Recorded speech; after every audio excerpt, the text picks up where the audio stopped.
Welcome to Triangle BNI. Today's show is brought to you by Oak City Tech. Oak City Tech will help you power your goals with proven technologies. They can help you with web design, SEO, social media, emails, anything you want. They do wonders for my business. I know they can help yours. Just go to oakcitytech.com, tell them what you're looking for, and they will be able to help you. Hi, everybody. My name is Mike Manning. Welcome back to Triangle BNI. Each week, we bring you a small business success story from Triangle BNI. If you are not familiar with BNI, it's Business Networking International, the world's largest networking organization. And our little slice of heaven here in the Triangle is Raleigh, Durham, and Chapel Hill. Each week, about 40 chapters and almost 600 members get together. And we're Zoom lately, but still the goal has never changed. We are here to help each other grow our businesses. And our small business success story this week is Christy Lowe of Christy Lowe Productions. Christy, how are you today?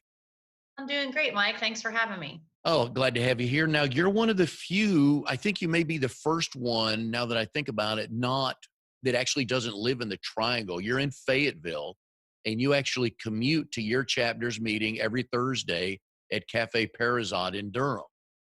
Yep, that's right. Been doing that for about a year and a half. Why Triangle BNI and why the Durham chapter? So I've been actually a BNI member for about 9 years, going on 9 years in total. Of course, was a member of the Fayetteville chapter for 7 of those 9 years. But I wanted to expand my business a little bit more outside of the Fayetteville market. And Durham has a lot of the types of businesses that I am looking to connect with. So it just seemed like a natural fit. Plus, it's a great chapter with a lot of good members there that are very active. So I'm honored to be part of it. I refer to your chapter as the Manchester United and New York Yankees chapter of Triangle BNI. They're the big bad daddy on the block, but for a reason. I think most chapters in the Triangle have like 17 to 20 members. And yours, last I saw, was 52 members.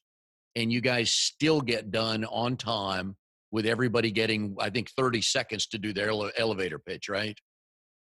Yep, you get 30 seconds, and you best get done in your 30 seconds because they do not hold back on dinging that bell. You go over a little bit, but we're right around 50 members. Yeah, but it's great. It's all about business, and that's what I like about it. Get in there, get it done, get out. Since the move to Bull City, you have seen an increase in your business?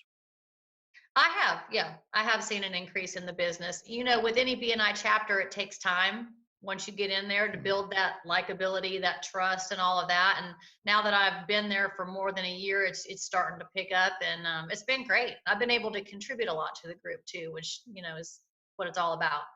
And do you drive the same route every week? Pretty much.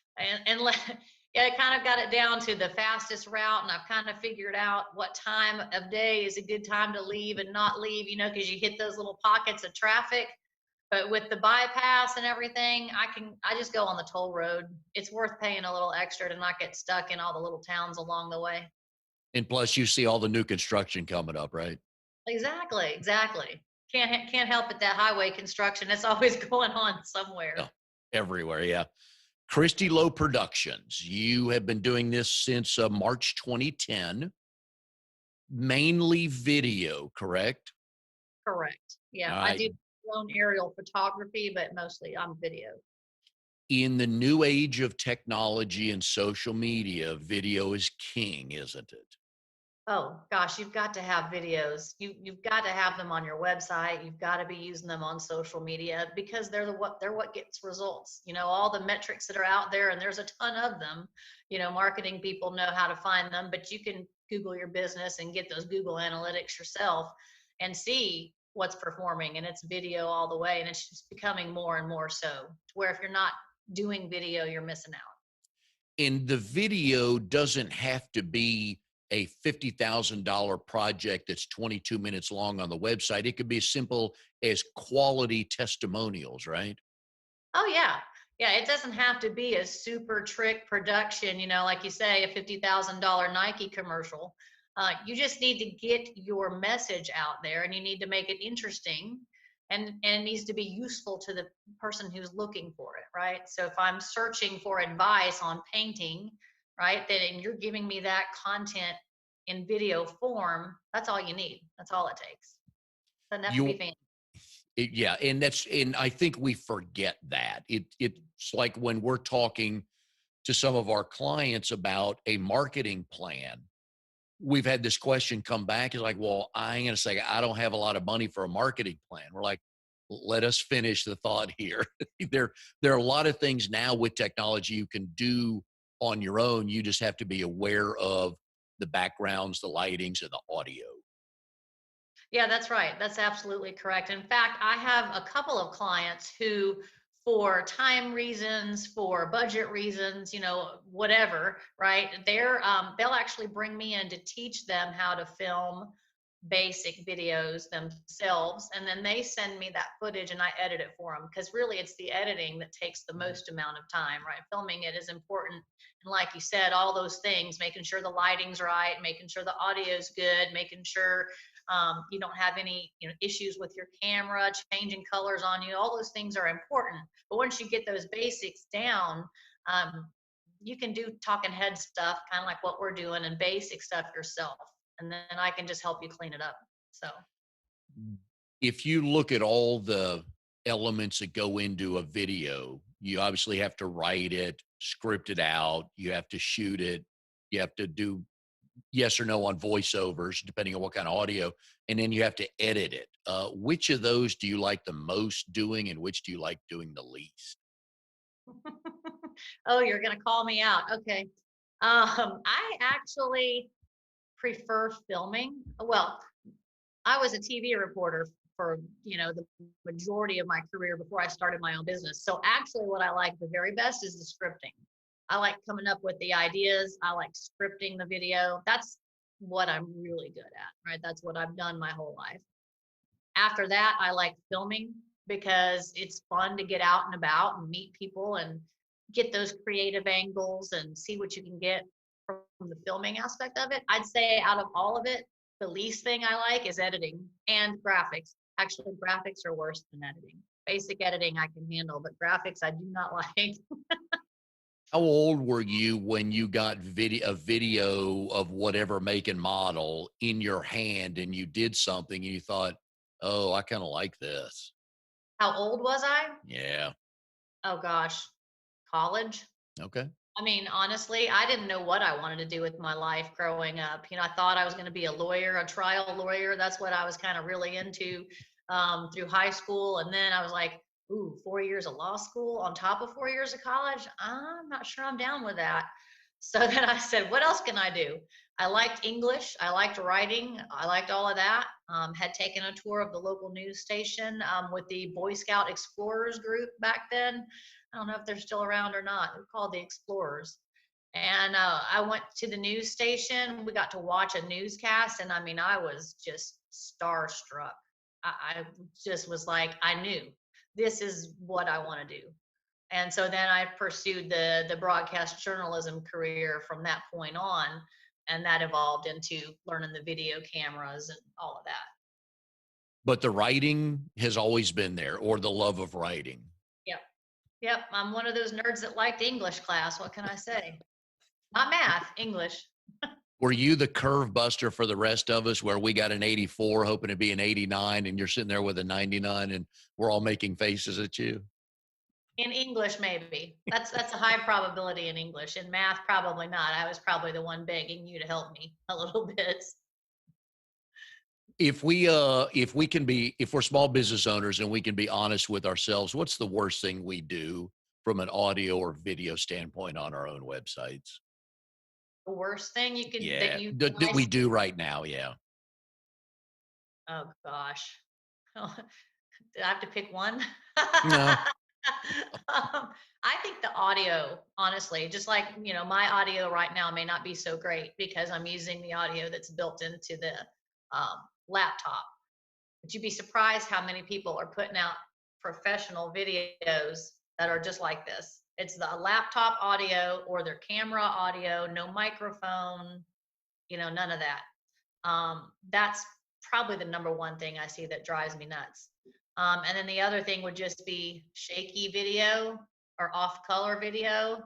again, that those are basic things that if you just spend a little time learning your camera and learning why it's doing that, you can fix it. Do you remember your first client as Christy Lowe Productions? Yep, I sure do. I did a video with the Jeep dealership here in Fayetteville.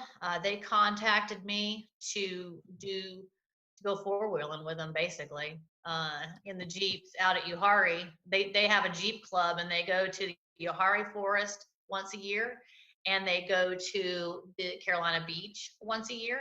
And they hired me to just tag along and film the ride and do like a highlight promotional video about the trip for their website. And that was my first client, and they liked it so much I did several of those several years in a row. And then the other client that I did that came either right before them or right after them. I had two clients right off the bat, and I'm not sure if the Jeep came first or the other one, but the other one was with a Pet Stars pet boarding and spa here in Fayetteville. She actually contacted me because her website was a mess. And the person that created her website, I guess, had gone out of business. I hear a lot about that, right? And so then the business owners are going, what do I do about my website? This person I hired is no longer around anymore. I have no control of my website, that kind of thing. And she called, and so I brought in one of my web guys. We fixed her website, and I did a video for that. So between those two clients, those were the first that came around. That was back in 2010. Over the years, have you been surprised when somebody would call you about a project? Your initial reaction was like, I don't know if that'll be much fun. And it turned out to be a lot of fun.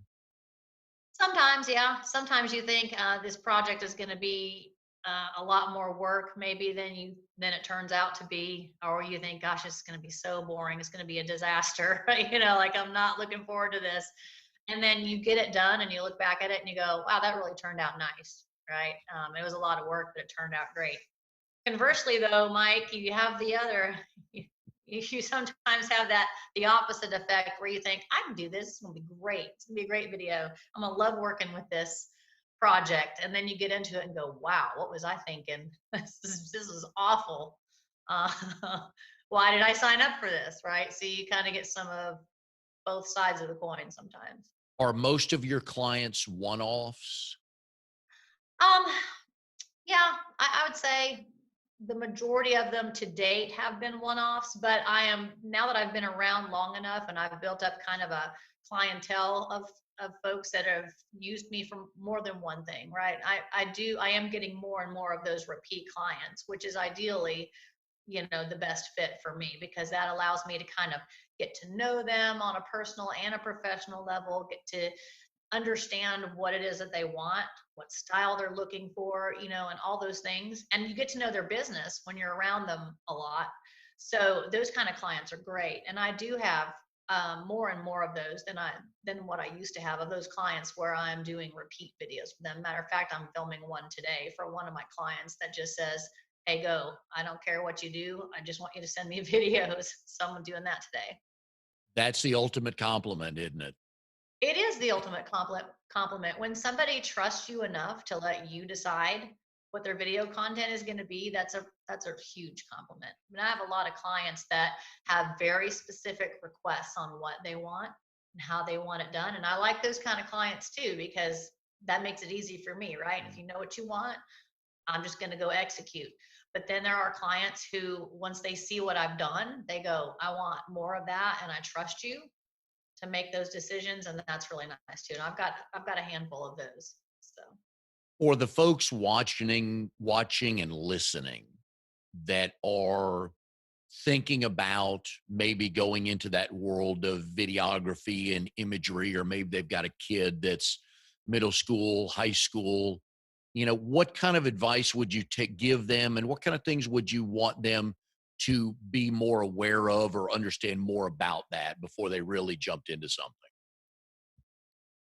talking high school age kids. Yeah, or young like me and you at 24, 25, kind of like we are now. So in that Yeah. range. Well, I mean, I think if you're young, if you're still in school, right, and you're trying to decide how can I get involved in this kind of a career, I would say the most important thing right off the bat would be to get an internship somewhere. Get an internship with a film company or a video marketing company like mine, somewhere where you can really kind of get your feet wet. And it may be an unpaid internship, right? But Mhm. they'll give you that firsthand experience and understanding of what life in this kind of a job is like. Because I think that a lot of people just pick up a camera and go, poof, I'm a photographer. They think they just get a camera and go, poof, I'm a videographer, and it's going to be easy to build clientele. And then sometimes it is, but it's really can be a struggle as well, right? And you kind of learn by doing. So I think internships are great if you can find one, and you're willing to work and not necessarily expect a lot of pay when you're doing an internship, because video production companies like myself, I can't afford to pay someone who's really green and just starting out, because it's going to slow me down and it's going to take me longer to teach them, but I'm willing to teach them, if they want to come and do an internship. So I would say that's number one. Number two is get yourself a decent camera and just go practice. Just filming. Start filming anything. It could be your family vacation to the beach, whatever it is. Get out, start filming, get familiar with it, get some editing software, start editing, because that's how you get really good, is by doing. You can be taught, and that's important too. Good storytelling is huge. That's something you got to learn. You're not just gonna. You may have an innate ability to tell Mhm. stories, but to really get good at it, yes, you just got to do it. But at the end of the day, you may have a Christy Low Productions and videographer and everything like that, but at the end of the day, you're a storyteller. Yeah, exactly. It's all about telling the stories. That's what sets you apart from everyone else, is your personal story, right? So you got to make sure that you're telling that client's story in a way that's effective and gets results. And not everyone's good at that, right? There are people out there that are great at photography.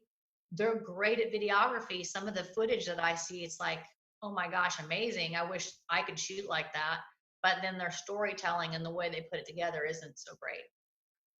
So you need that mix. You need to be able to communicate for marketing purposes. You need to be able to tell the story along with the visuals.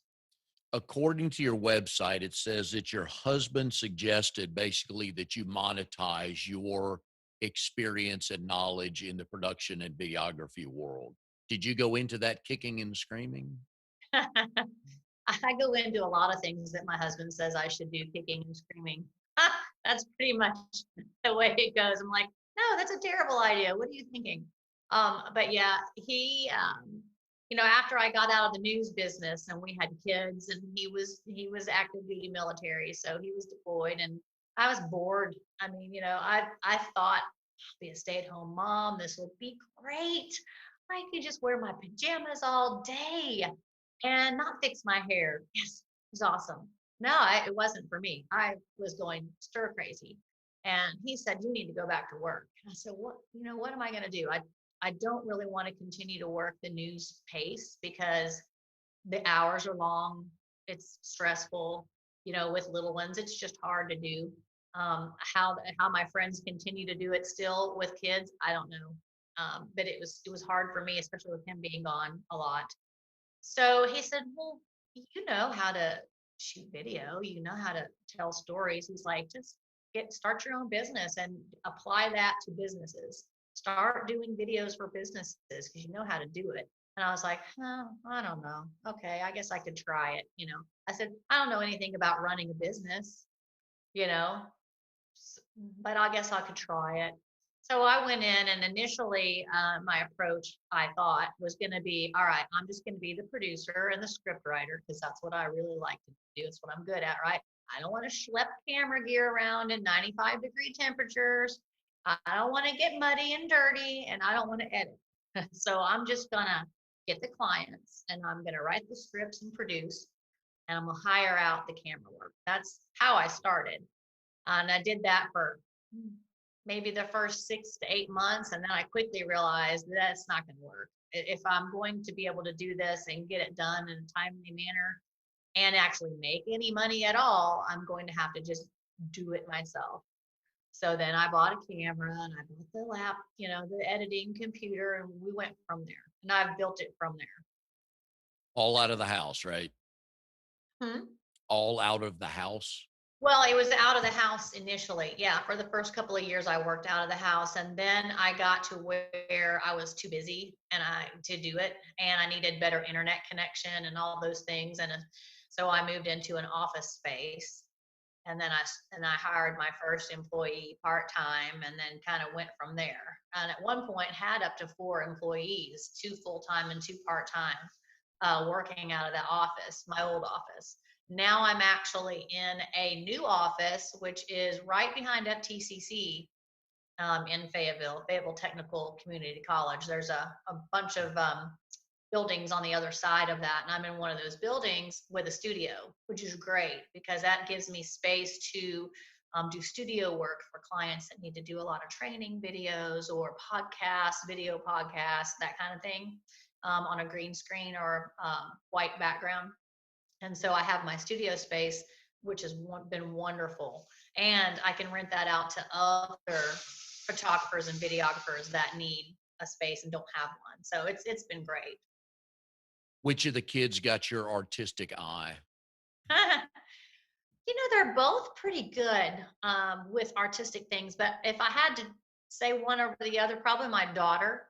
My daughter Abby, she is quite the artist. She can draw, she can paint, she plays the guitar. She's crafty. She'll go pick some junk that she finds in the yard, and I'm going, "What are you doing with that?" "I'm gonna make something." "Okay." And then she'd come back with this great sculpture that she made just out of junk, or something to decorate the house with. And I'm just going, all right, well, okay. And actually, we're working on setting her up an Etsy page Mm. so that she can start selling some of her drawings and paintings. I mean, she's that good. She's only 12, but she's pretty good. So I'd say she's the artistic one. My son is artistic in that he can edit videos. I actually was thinking I would hire him, and he was thinking he was digging that idea because he could make money. But my videos are way too boring, he says. Too boring. More into video game videos. Yeah. And So, in his mind, can you afford him? probably not. Probably not. But he knows. We've talked a little bit about what you can earn by doing videos and things like that. So I think if I were going to pay him what he thinks he's worth, yeah, he probably would do it. But business videos are boring to him. He's more into video game videos and something more exciting and a more adrenaline rush, maybe. But he's pretty good. He'll get in front of the camera and just talk, talk, talk, talk, talk, talk, talk, talk, talk, and it doesn't even phase him. So I say he's probably got my on-camera chatterbox skills, and Abby is more the creative, artistic side. Well, that's a plus for being a small business owner because you're standing up in front of groups, giving your 30-second elevator pitch. So if he's good with that now, he'll be ahead of a lot of people moving forward. There you go. Exactly. Is there, I always ask people, how did you and your husband meet? And do you both tell the story the same way? Similar versions of the story, but I think he actually tells it a little bit better than I do. But I was a reporter, a TV reporter at the time. This was back in 1990. Gosh, what year was it?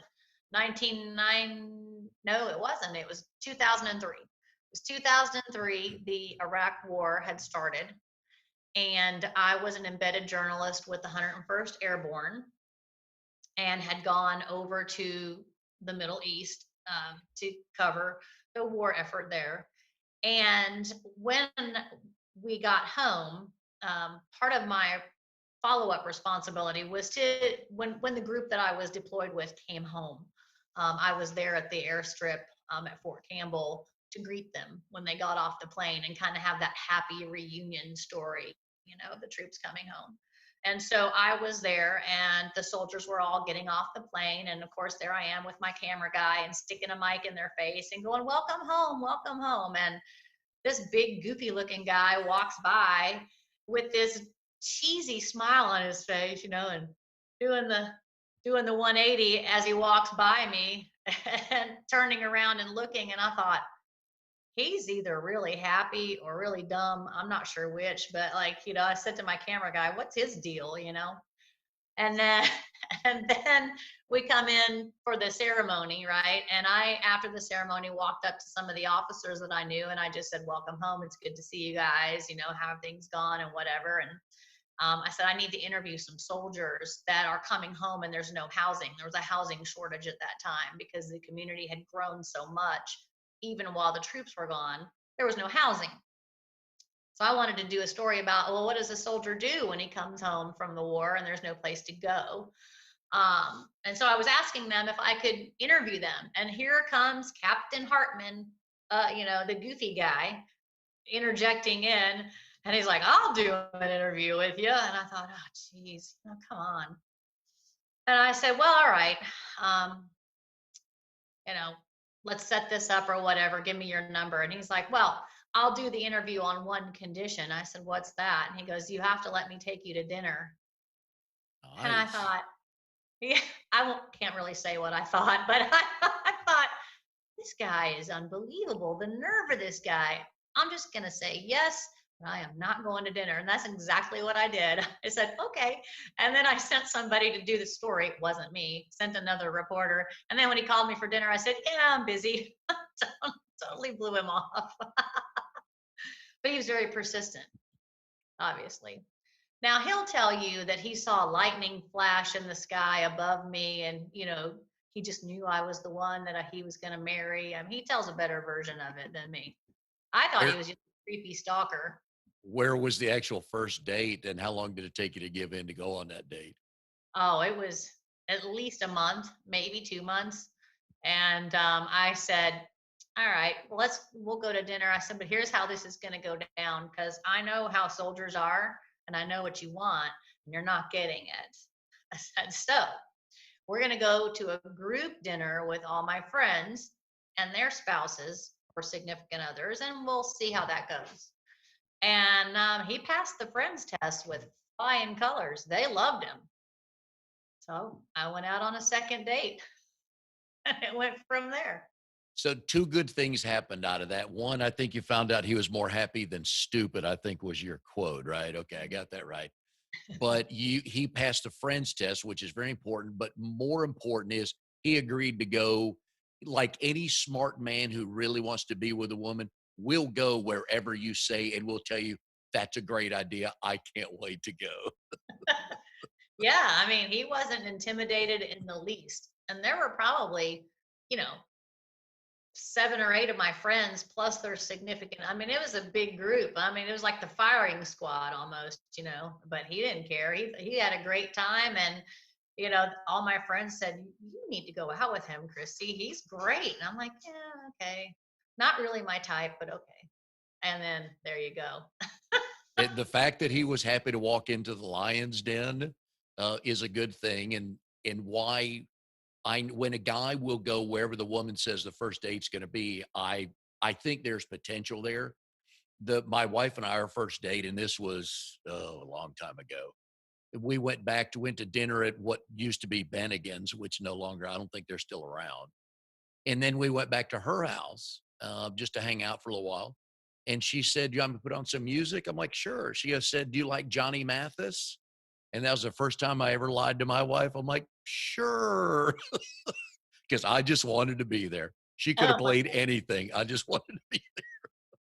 that's hilarious. Well, and all his friends that were in the military with him, several of them said, "Don't do it, dude. Like her clock is ticking.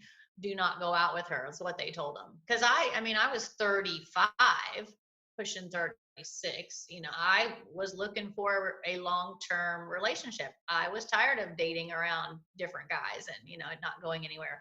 So they knew that, and they're like, Captain Harmon, you don't want to go out with her because she's looking for long term. He's like, I don't care. She's the one. How old was he when you met? He was younger than me. He's 5.5 years younger. So he was right around 30. What did he do in the military?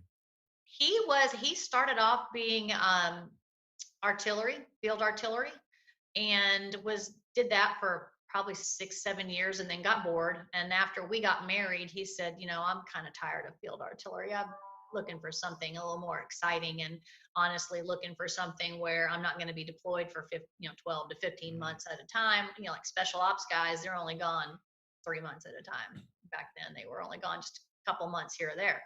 He said, I think I prefer that. I said, all right, what do you want to do? He goes, how about bomb disposal? I said, sure, why not? We got good insurance. It's okay.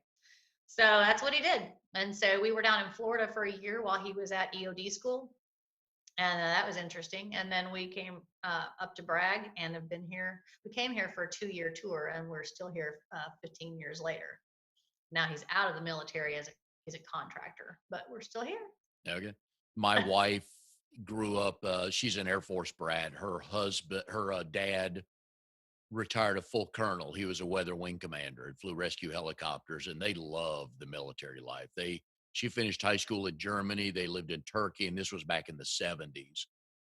But they also, this, I think a little bit thrown into that are the Lubbocks of the world. Nothing against the city of Lubbock. I enjoyed that. But with Germany comes a Lubbock. There's always a trade-off, right? Right. Or Fort Polk. No offense, Louisiana, but there's Fort Polk. I wanted to go to Italy. I thought, man, if we this will be cool. Let's do the Italy tour. Let's do the Germany tour. Maybe some Hawaii. Maybe even a little Alaska if you want to get frisky. You're like, no, but somewhere cool. But no, we've been at Fort Bragg the entire time. And no offense to Fort Bragg, it's our home now. Fayetteville is our home, but we didn't get to do any of the traveling around that so many, other military families seem to get to enjoy. We are here with Christy Lowe, owner of Christy Lowe Productions. Today's show is brought to you by Oak City Tech. If you go to oakcitytech.com, they can help you with SEO, with website design, email plans, whatever you need. Go to oakcitytech.com. Tell Drago that we said hi. All right, Christy, I always like first timers on the show, meaning they've done something nobody else has. You are a 2-time Emmy winner, so you're first on that. You were an embedded reporter in the military, first on that. I like that a lot. You are also a University of Missouri journalism school graduate, which is in the journalism world legendary. Legendary. So how did you get Go there? Mizzou. There you go. How'd you get there? Well, I actually am from Missouri. I'm a Missouri girl. So I was very familiar with University of Missouri and their School of Journalism, and the reputation that comes with that and the experience that you get with that. So once I did that explorers tour of the newsroom in Joplin, Missouri, where my family is from, and I knew I was going to do journalism, it was kind of a no-brainer to go to MU. And so that's where I went. And they teach you everything, hands-on training, not just book smart, right? They teach you how to do radio. And back then it was tape to tape, the big tape reels. So we had to record everything on the big tape recorders and splice the reels and put them back together. I'm showing you my age. But we learned how to do that. And then after you learn the radio track, you move into the television track. And Mizzou has its own TV station. It's an ABC affiliate. It's an affiliate, an actual affiliated TV station, and it's run by students. They're the staff, the news director, and the head producer, and the studio tech guys that are punching the board. They're all paid people that know what they're doing, but everyone else is students. And so it's kind of like you say, death by firing squad. You're going to go do the news, and it's going to be good or it's not, but you're going to learn how to do it. And that's how I did it. I graduated from University of Tennessee with a broadcasting degree, so I know exactly what you're talking about when we were splicing tape. And you better cut it right, because you literally did not get a second chance to. They didn't have the button on the top of the computer, the undo edit button that you have now, Sure. and you learned a ton. But that you had to really know, and you've got the the reels, and you're moving them by like a quarter millimeter of a second or this, and just trying to get the right place to cut it and then tape it. So yeah, I remember those days very well. Yeah, because if you're cutting off too much, then you're Yep. trying to take that little piece you Mhm. cut and stick it back in there and tape it Yep. back on. It's And not fun. it's hard to carry on a conversation with people in the room while you're listening for that one brief breath of silence. It's like, okay, I'm going to cut it right there. So that was a lot of fun. I also tell younger kids the story of the first fax machine I ever used, and it was a drum, and you wrap the sheet of paper around it, and for 6 minutes, a little needle ran across it, and it was through a phone line. So you just hope there was no interruption of the phone signal. So yes, Yeah. I share your love of glad we don't do that anymore. So Yeah, that I, camera equipment, camera gear back then yeah. was really heavy, and so us old people know it was 3/4 inch tape. So you had these big, bulky, uh, rectangular tape decks or tapes that were like that thick, about yay big. And then you had this big recording box with a strap that you carried on your shoulder and you stuck the tape in that. It was connected with a cable from the box to the camera that you also were carrying on your shoulder. So you're walking around with, 50, 60 pounds of gear connected via cable, plus your tripod, and your audio equipment. It was a beast. And now it's all just one little compact, itty bitty little camera. And I'm sure sometimes with your job as a reporter, you actually carried more equipment than your husband did in the military. Probably. And I guess what they had to do the 80-pound rucks. I bet Yeah. you I was carrying close to Oh 60 yeah. pounds, not 80 with all that stuff. And back when you started out back then, you were a one man band, meaning I didn't have a videographer that went running around with me. I did everything myself. I mean, so I knew how to do my own recording, my own filming, my own scripting, my own editing, because you did it all yourself. So therefore you were carrying all that stuff by yourself, which was always fun on a nice, hot, sweaty day when you had to also look good to do your stand up, but yet you've been dripping in sweat for the last 3 hours running around with, 60 pounds of gear. That was always fun. But I you were don't in miss it. great shape all through college, right? So I was carrying in that. good shape. Yeah, exactly. All right. So I always love to use this show to help people get on there or in their Hall of Fame for their university.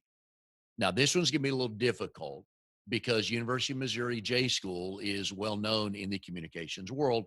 I'm going to give you a couple of names of some distinguished alums, and I think you got a shot at this. I'm confident. Okay. Oh, I don't know. I'm terrible at trivia. No, in no particular order. Did you know that Jim Lehrer from the old McNeil Lehrer report is a graduate of the University of Missouri J School? That's a good name. Nope. Yeah, there you go, Jim Lair. You know who What? else went to the University Oh, of Missouri? yeah. Hang on a second. Let me go through my list. See if we're talking Oh, about the same one. All right. probably Uh, not. Brad Sham, who was a Dallas Cowboys radio play-by-play guy, and I hate the Cowboys, but he was one of the best. I found out George C. Scott went to J school, but later changed majors. Elizabeth Vargas, who's on 2020 on ABC. Wright Thompson, who is an ESPN writer, wonderful writer, went there. But my favorite one to learn, he didn't graduate from Missouri, but Brad Pitt Yes, originally enrolled in the J school in Missouri. that's right. See, that's the one everybody Yeah, likes to talk about. yeah. Brad Pitt went there and didn't Was stay. is he from Missouri? Is there what's the connection there? Yeah, his family is from a little town near Springfield, Missouri. So he's a Missouri person too. Sadly, he wasn't there when I was there, though. I mean, I'm really disappointed. He's Well, a few it's a years older. yeah, yeah. Well, it's a good thing for your husband he wasn't there as well, right? Oh, yeah, maybe. Because he'd have missed on the wife of all time, right? You'd have been married to Brad Pitt. Oh, I'm sure. Yeah, I'm sure Brad would have been real interested in Christy Lowe. Hey, you got a woman that can carry 60 pounds of gear and doesn't bitch about it? Come on, that's worth something. There you go. So was your first TV job, was it KRN, WKRN TV? No, my first TV job straight out of college was at WDEF in Chattanooga, Tennessee. That's Oh, where. that explains your cell phone area code. Well, no, because Nashville is That's there. okay, but I knew it was somewhere in Tennessee because Yeah, Knoxville was 615. So when I was, going through your website and everything, I saw 615. I bet there's a good story there. So, okay. yeah, All right. yeah. No, so I started out in Chattanooga as a one man band doing all my own stuff, and they even had me running a satellite truck or a microwave truck rather, not a satellite truck, because why not? If you can get pay her to do 4 jobs instead of one, that's good economy. Yeah, economics, right? So they tried that for a while. I did that for 2 years, and then I got the job at KRN in Nashville, and I was There. there for 10 years. Yeah. So the job in Chattanooga right out of college, did you have that before graduation day? I don't remember, to be honest. It's been so long ago if I got that job before graduation or shortly after. But I know that my last year of school, those last 6 months, I sent out a lot of demo tapes. You don't just send out a resume, paper resume when you're a journalism student, you're a broadcast student. You send out your demo reel with your work on it. So I probably sent out a couple hundred. I mean, a Yeah, mailed probably. a lot of money on postage sending VHS tapes, but um, it was pretty soon after graduation that I moved out there. What did you make in that first year? Oh wow, $16,900 for doing 4 jobs combined into one. And happy to be employed, right, in Oh that yeah, field. I was super super excited to get that job because there's so many of us and so many people trying to get into TV news. Mm, And, I hate to say it, but a lot of it is who you know. It's very much a who you know kind of thing. And I knew nobody. So I really had to pound the pavement and really look for that job. And so I was super excited to have a job, you know. And hey, to a college kid back then, $16,000 was better than, working at McDonald's. oh, yeah. What So, years were you in Nashville? oh, let's see. I graduated in 92. And so I was at DEF from 92 to 94. Went to Nashville in 94, I think. Might have been 95, but I think it was late in 94. And I left there in 2005. So I was there from about 94 to 2005. How'd you like Nashville? I love it. Yeah. I love Nashville. I wish I could go back. I still have a lot of friends there. It's just a great Mm, community. There's a lot to do there. Very family friendly. Country music, all kinds of music, not just country music. It's great outdoorsy areas, the lakes that are around there, just tons of stuff to do. And I've, nagged my husband a lot when we got married. Can we move back to Nashville? Can you get a job in Nashville? Let's go back to Nashville. I just loved it. But his job is here, and now this is our yeah, home. So I visit Nashville when I can. Passing through to Missouri when I go see family, I'll usually spend a day or two in Nashville and see my friends. So I very still get cool. there a little You also are listed as a field producer and booker for ABC, CBS, and NBC. bit. Yeah. What all is involved in that, and how often do you get calls for that? Um, Not so much CBS anymore. It's mostly ABC and NBC. So to be a field producer, basically, it's when things happen. The network news, the really big stories, they'll send their correspondents and their own in-house producers to go take care of that. But there's a lot of coverage that they do, and they rely on local crews to get the production done. Just because there's just more than it's not worth them spending travel money, and their correspondents fly literally from one story to the next. I don't know when they sleep because they're always in a plane going to their next story. So they have people like me and local production crews that will go out and film the footage until they get there if they're coming, or look for people for them to interview, or we'll go do interviews for them and feedback the tape, feedback the video that they then use it on the world news or the nightly newscast or the morning shows, whichever show it is that you're producing for. And on really, really big stories, they'll have their own people here, but then they'll bring me in as a supplement, right? As extra help on the ground. Let's say, the Charlotte riots. Riots seem to be, a topic of discussion these days. So back when the riots were in Charlotte a few years ago, I went and I was part of probably 30 of us for ABC that were there working that story. And I was just extra help, just making sure that we were getting interviews where we needed them, running around with a camera crew, getting footage to go along with, because you can't be everywhere at once. So that's pretty much what that is. And a booking is just means you're setting up interviews basically for somebody. If there's someone they're interested in getting an interview with, it's sometimes easier to send a local person to go ask than to do it by phone. Is that a flat rate job per day? Is that Yeah. easy? Okay. They just call you, here's what we need you to do, and everybody knows what the rate is. Yep. Okay. All right. And do you still enjoy that? I do enjoy it. I don't do it as much as I used to. I don't know if it's, the era of the COVID, or, when it's a presidential election year, a lot of us freelancers don't get as much work because they've got the crews that just travel with the president all the time or travel with the candidates. So they don't need you as much. So I don't do it as much as I used to, but I still do. I did an interview for 2020 the other day. That was nice. So When once was the last time we would have seen you on television?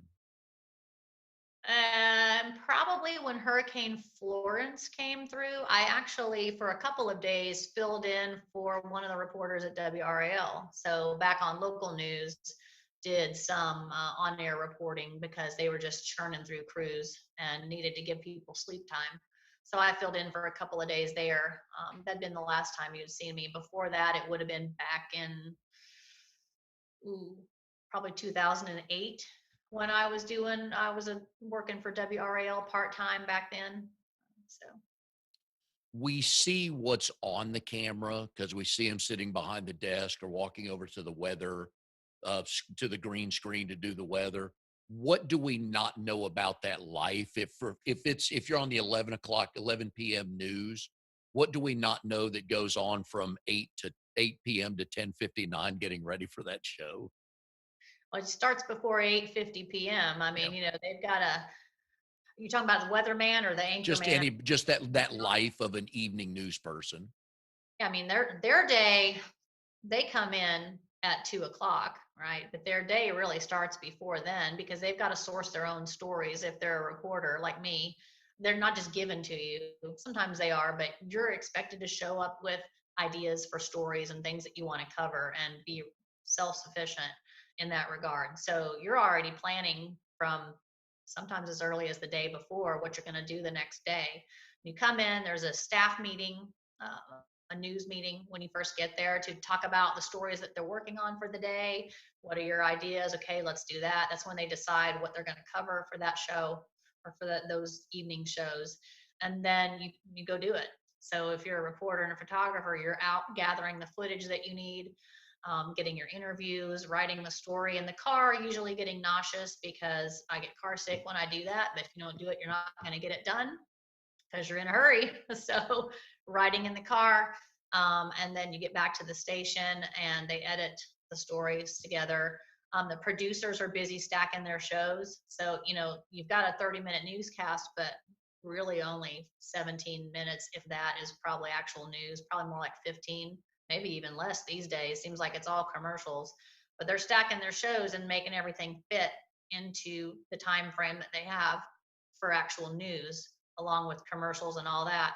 And then the editors are back there just going mad trying to churn out, get everything edited in a hurry and make it good.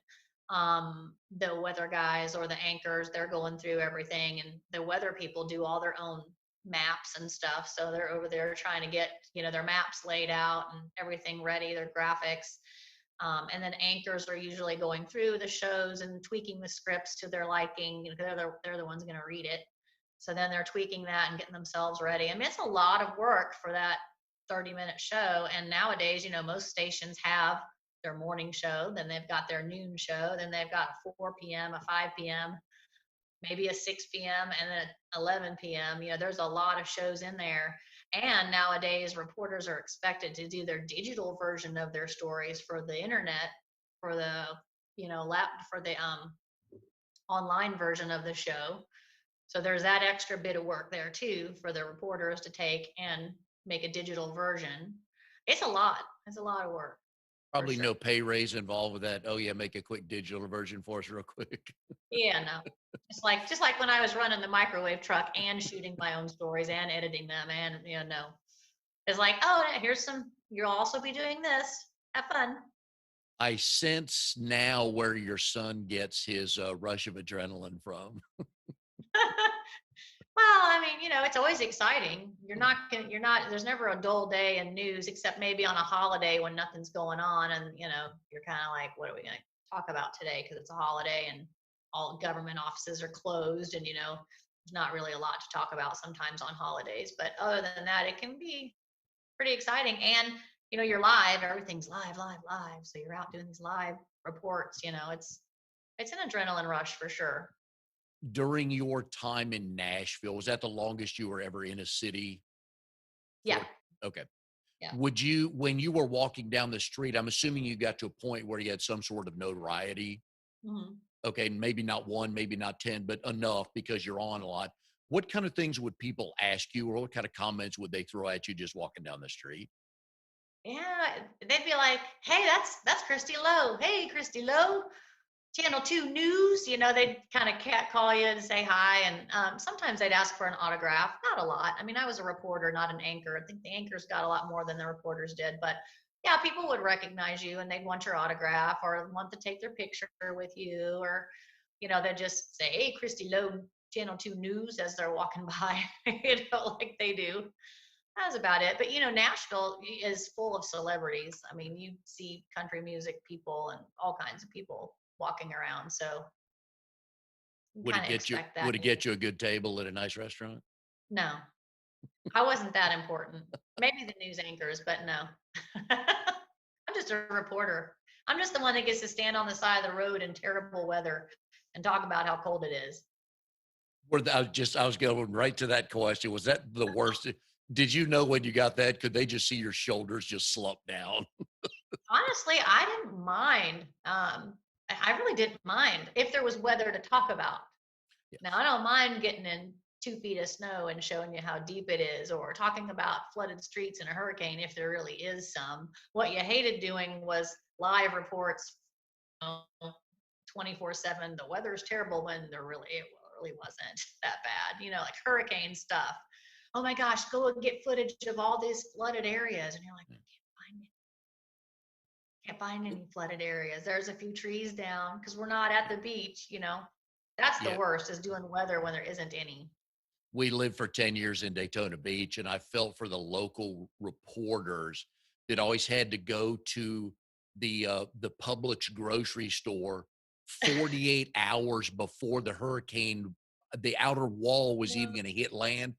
Tell us, how are you preparing for this? It's like, come on, the same way they did for the 8 hurricanes the year before. It's come. We Right. know living down there what's going to happen, but I feel for you Everyone's on, buying bread and milk. yeah, There's yeah. there's no bread and milk, and the gas stations are running out of gas. Yeah, and we learned early to go to the liquor store first. Oh, you got to get your essentials. And we learned also, because I'd never been in a hurricane. I grew up here and moved to Texas and Atlanta before Daytona Beach. So I'd never been around hurricanes. And we get down there like, all right, what does all this mean? And you go to the grocery store and it was white bread, milk, bottled water, and Cheese Whiz gone. Like, Hmm. I can understand the first three. I was never a big Cheese Whiz guy. So, do you remember a story that you covered in any of these cities that kind of elevated, not, I don't want to say status, but kind of was a nice boost for your career? Oh, I don't know if I could chalk it up to any one story. I mean, obviously deploying with the military was pretty huge. Not everybody gets to do that. Um, and I would do it again. I loved it. But there weren't a lot of things that I got to do that, a lot of big stories that we were in on. I got to go to DC and cover some humanitarian workers that were rescued from South Africa. They were kidnapped and Mhm. then rescued, and they were from Tennessee. So I got to go cover that story. That was pretty cool. But there's a lot of them like that. And jumping out of a Chinook helicopter, you enjoyed that? Nope, I did not. Did I they did. make you do that? I didn't enjoy it. Who other than you, who thought that was a good idea? Oh, my husband. Well, I mean, I wanted to do it, right? Because some previous anchor people got to do it before, and it's always the anchors that get to do everything cool. So I was like, well, I want to do it. I'm the military reporter. Let me cover this. Now I'm going to go do this and get to do a jump with the Golden Knights or the 101st Screaming Eagle parachute team. But once I got up in the plane and realized how high we were, I thought, oh my God, what am I doing? I am out of my mind. And I wanted to chicken out. And my husband was like, because he was there, he was a soldier at the time. He wasn't my husband at the time, but we were dating. He said, I will never let you live it down if you back out. You will forever be taunted by me because I do this every day. And I'm like, ah, so I couldn't back out. No way. No way am I backing down, even though I wanted to. And I was terrified. I was so terrified I couldn't scream. That terrified. But now once the parachute opened, I was good to go. It was all right. But that first 2 minutes of terror, I don't think that once is enough. I don't want to do that Was, anymore. was this a tandem jump? Yes. Okay, so Oh yeah. you were with somebody, obviously. I have heard. I've never done it, but I've heard from the people the eerie silence as soon as you pull that chute and Hmm. you slow down. Just the silence up Yeah. there is Yeah. impressive. But that was great though, because for me it was like, oh thank God. The parachute opened. I'm not going to die today. I didn't mind the silence. It was just the free fall that I didn't like. And I was strapped to the guy, he was the one in charge of pulling the chute, but it was just like, what if the chute doesn't open? Oh my God, we've gone a long way. Why is he not pulling the chute? Oh, he's dying laughing, right? He does this with people. Yeah, they probably have a bet with each other. I bet I can go 2 minutes and 30 seconds with this one. Was Yeah. anybody filming this? Yep. They Okay. filmed it. Yeah, there's some footage of it somewhere. If you Googled it, you probably would find it. Christy Lowe jumps out of a Chinook. It's probably there. There's some footage that they did. One of their other divers took of me waving as we were going down and looking terrified, and then the landing. Yeah. And then did you have to do the stand up afterwards to recap the free fall and the drop? Oh yeah, I did. I was live on the news that night, and I was fine by then because I was just thankful to still be alive to tell it. Was there any doubt in your mind you were going to go be an embedded reporter? You mean any doubt whether I wanted to? But everything, whether you wanted to, whether it would happen, whether you're okay doing it. I mean, it was the second time that somebody from our station had gotten the opportunity to go, because during Desert Storm, one of the news anchors went.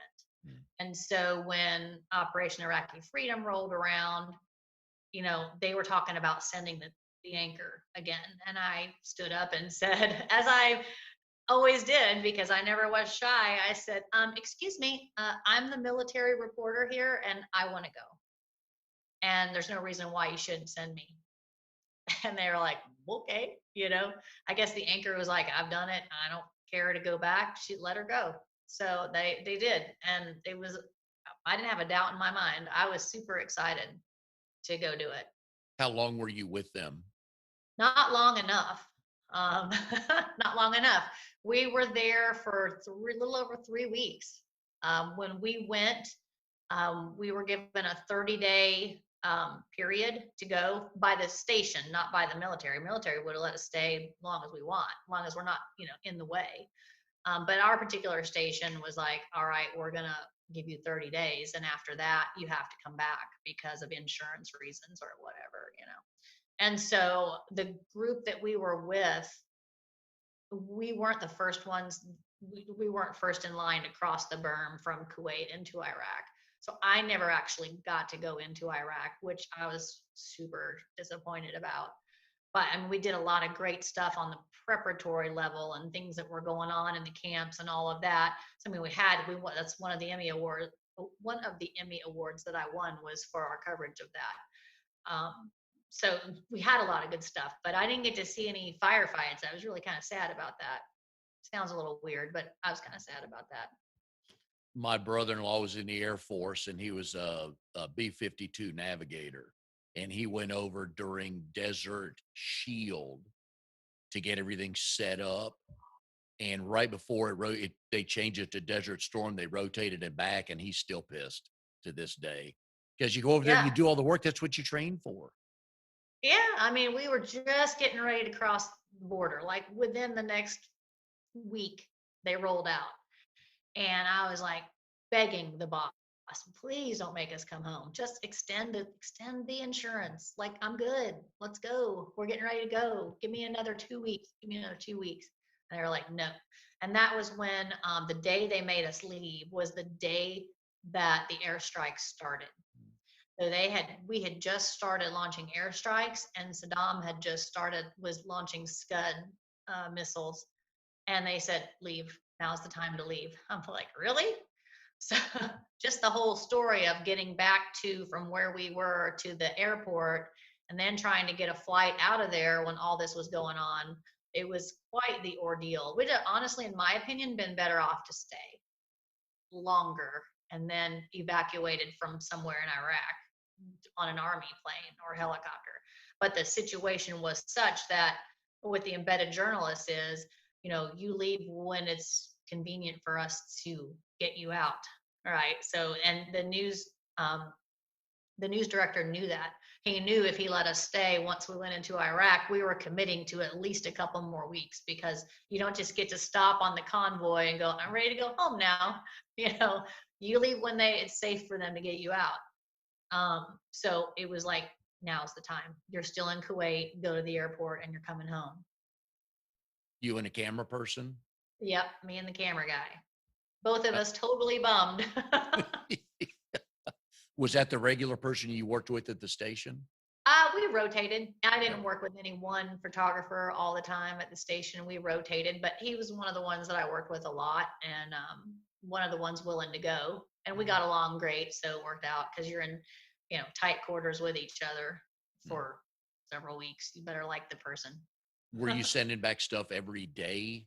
I think we sent back stuff every couple of days, just because back then it was harder to get video footage back from over there. We weren't, especially from the camps, we had a satellite uplink, like a little portable satellite thing, but it didn't work. And so what we ended up having to do was drive the footage to the ABC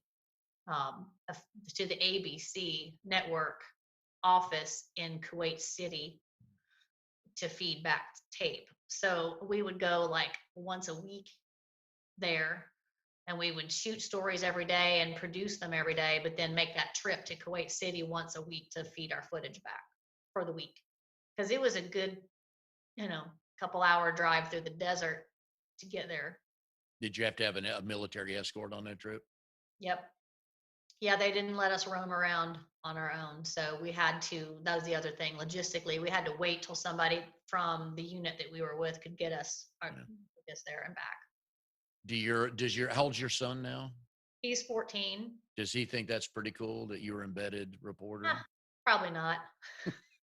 Man, that'd be some good mom points right there. Yeah, not to a teenager. Is there such a thing as good mom points? I mean, moms don't know anything. Only if you own the video company he wanted to make video or games for.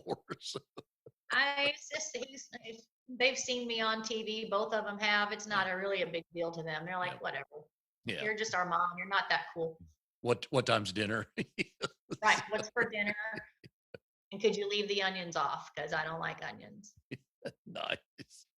All right. So folks can go to ChristyLowProductions.com. Yep. They can find you that way. You can help them out with any number of things they need. And folks, if I can give you any advice on your website, just make it look as professional as you can, because bad stuff, it just jumps out at you, doesn't it, Christy? Yeah, you don't want to give first impressions that are negative to people that are looking for your services. You need to look professional. You need to look competent, and like you can play with the big boys, right? Otherwise, they're just going to click over to the next guy on the Google list, and their stuff looks better. That's who they're going to call. And there are different ways to do that, different levels of production, spending, time, and resources, but it's all manageable these days with technology. Absolutely. You don't have to hire the most expensive web development company to have an effective website, and we partner with people that we trust, that we know and trust. Yeah. So if you need help with any of that, I'm happy to give you those connections as well. If it's video production or drone aerials, we can do it for you. But if it's true website help you need, we can help you out. Wonderful. Christy, we appreciate it very much. Great career you've had, and I just sense you're not done yet. Oh, I appreciate that, Mike. Thank you so much. I've enjoyed being on your show. Thanks for having me. All right, folks, you go to ChristyLowProductions.com. She will be able to help you out in a number of ways, and we will see you next time on Triangle BNI.